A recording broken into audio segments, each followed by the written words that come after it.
最近睇某啲遊戲直播主去玩啲恐怖遊戲啦，咁咧就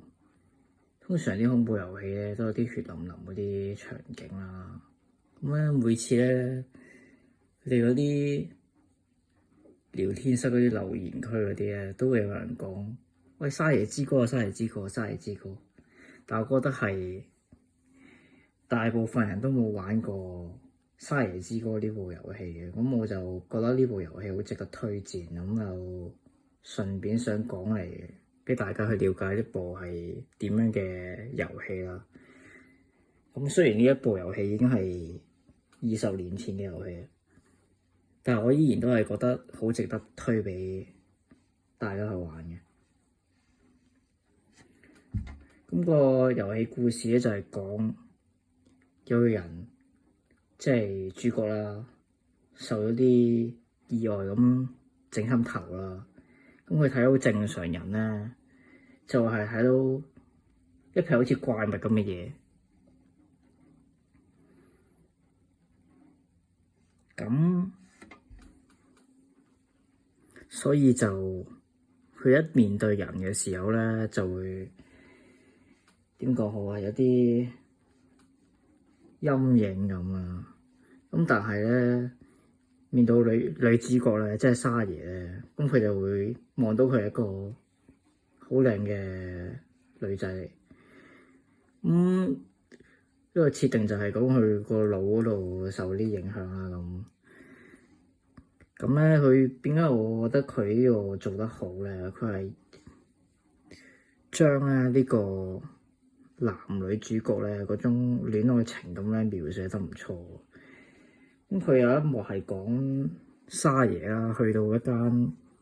醫院啦，如果冇記錯嘅話，咁咧其他嗰啲人咧見到沙耶咧，咁佢係睇到係一件怪物啊嘛，肉醬啊，即係好似頭先咁講，咁就好多人都好驚啊，咁好怕佢啊，咁就令到佢冇一個容身之處咁啦。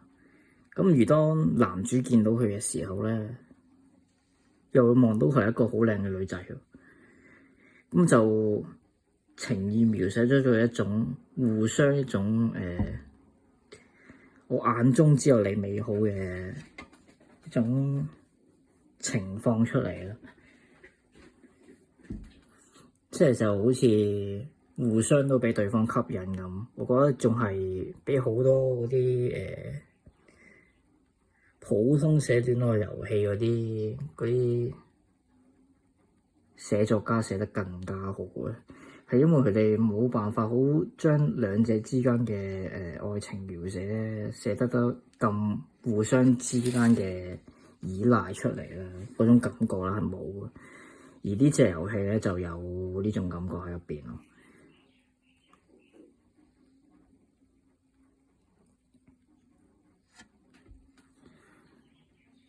同埋順帶一提，呢個劇本家就係呢個虛淵玄。